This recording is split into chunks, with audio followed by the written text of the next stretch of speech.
നമ്മളെല്ലാവരുടെയും ഒരു പ്രിയപ്പെട്ട ബ്രേക്ക്ഫാസ്റ്റ് ആയിരിക്കും പൂരി. പക്ഷെ അത് നന്നായിട്ടൊന്ന് പഫ്ഡപ്പായി എല്ലാ പ്രാവശ്യവും കിട്ടിയെന്ന് വരില്ല. അപ്പോൾ ഈ ഒരു റെസിപ്പി കണ്ടു കഴിഞ്ഞാൽ നിങ്ങൾക്ക് എല്ലാ തവണയും ഒരു റെസ്റ്റോറൻറ്റ് സ്റ്റൈൽ പൂരി റെഡിയാക്കാൻ പറ്റും.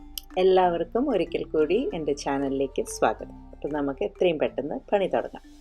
ആദ്യം ഞാൻ ഒരു പാത്രത്തിലേക്ക് 2 കപ്പ് ഗോതമ്പ് പൊടി എടുത്തിട്ടുണ്ട്. അതിലേക്ക് 1 ടേബിൾ സ്പൂൺ റവ, നല്ല ഫൈനായിട്ടുള്ള റവയാണ് എടുത്തത്. പിന്നെ അതിലേക്ക് 1/2 ടീസ്പൂൺ ഉപ്പും 1/2 ടീസ്പൂൺ പഞ്ചസാരയും. ആദ്യം ഈ ഡ്രൈ ഇൻഗ്രീഡിയൻസും ഒക്കെ ഒന്ന് മിക്സ് ചെയ്ത് കൊടുക്കുക.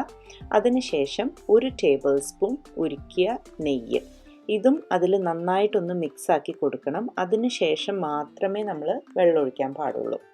നെയ്യ് അതിൽ നന്നായി മിക്സ് ആക്കിയതിന് ശേഷം നമുക്ക് വെള്ളമൊഴിച്ച് കുഴയ്ക്കാം. അപ്പോൾ ഞാനിവിടെ 1 കപ്പ് വെള്ളമാണ് എടുത്തിരിക്കുന്നത്, സാധാരണ വെള്ളമാണ് എടുത്തിരിക്കുന്നത്. അപ്പോൾ അത് നിങ്ങൾക്ക് ആവശ്യാനുസരണം വെള്ളം ഉപയോഗിച്ച് ഇതുപോലെ വളരെ സ്മൂത്തും സോഫ്റ്റും ആയിട്ടുള്ള ഒരു മാവ് റെഡിയാക്കിയെടുക്കുക. അതിനുശേഷം നമുക്കിതൊരു 1/2 മണിക്കൂർ റെസ്റ്റ് ചെയ്യാനായിട്ട് വെക്കണം. അപ്പോൾ ഞാനിവിടെ ആദ്യം ഒരു ക്ലിംഗ് റാപ്പ് വെച്ച് പൊതിഞ്ഞ് അതിനുശേഷം ഒരു ബോൾ വെച്ചിട്ട് കമഴ്ത്തി അടയ്ക്കുകയാണ്. അപ്പോൾ നിങ്ങൾക്കൊരു പാത്രത്തിൽ മൂടിയിട്ട് വെച്ചാലും മതി.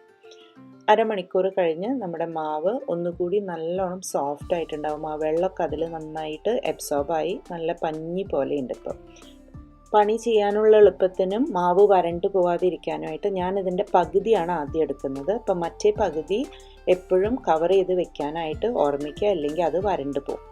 ഇനി നമുക്ക് ഈ ഒരു ഡോവിനെ നീളത്തിൽ ഒന്ന് ഉരുട്ടിയിട്ട് ഒരു കട്ടറോ അല്ലെങ്കിൽ ഒരു കത്തിയോ അങ്ങനെ എന്തെങ്കിലും വെച്ച് ഈക്വൽ ഭാഗങ്ങളായിട്ട് മുറിച്ചെടുക്കണം. ഈക്വൽ ഭാഗങ്ങളായിട്ട് ഇതുപോലെ മുറിച്ചെടുക്കുന്നതിന് 2 കാരണങ്ങളുണ്ട്. ഒന്ന്, നമ്മുടെ പൂരികളൊക്കെ സെയിം സൈസ് ആയിരിക്കും. പിന്നൊന്ന്, നമ്മളിപ്പോൾ വലിയൊരു മാവെന്ന് നമ്മുടെ വിരലുകൾ കൊണ്ട് ഇങ്ങനെ പറിച്ചിട്ട് എടുക്കുമ്പോൾ അതിൽ നിറച്ച് ക്രാക്സ് വീഴും. അപ്പോൾ ഇങ്ങനെയാവുമ്പോൾ അതൊട്ടും ഉണ്ടാവില്ല. അപ്പോൾ ഇതുപോലെ കയ്യിൽ വെച്ച് നല്ല സ്മൂത്തായിട്ടുള്ള ചെറിയ ഡിസ്കുകളായി ഉരുട്ടിയിട്ട് അവിടെ മാറ്റി വയ്ക്കാം. ഇനി ഒരു തരി പൊടി വെതറിയിട്ട് നമുക്കിതിനെ പരത്തിയെടുക്കണം. അപ്പോൾ കഴിവതും കുറച്ച് പൊടി വെതറാനായിട്ട് ശ്രദ്ധിക്കുക, ഇല്ലെങ്കിൽ അത് എണ്ണയിൽ നമ്മൾ വറക്കുമ്പോൾ അതിൻ്റെ അടിയിൽ പോയി ആ പൊടികൾ കരിയും. ഇനി നമുക്ക് വേണമെന്നുണ്ടെങ്കിൽ ഒരു കട്ടറോ അല്ലെങ്കിൽ ചെറിയൊരു മൂടിയൊക്കെ വെച്ചിട്ട് ഇതുപോലെ കട്ട് ചെയ്തെടുത്താൽ നല്ല ഒരേപോലത്തെ സൈസുള്ള പൂരികൾ കിട്ടും. ഇത് ഓപ്ഷണലാണ്. അപ്പോൾ നമ്മൾ പരത്തുമ്പം ഇതിനെ ഒരുപാട് കട്ടിയിൽ പരത്തരുത്, അതുപോലെ ഒരുപാട് തിന്നുമായിരിക്കരുത്.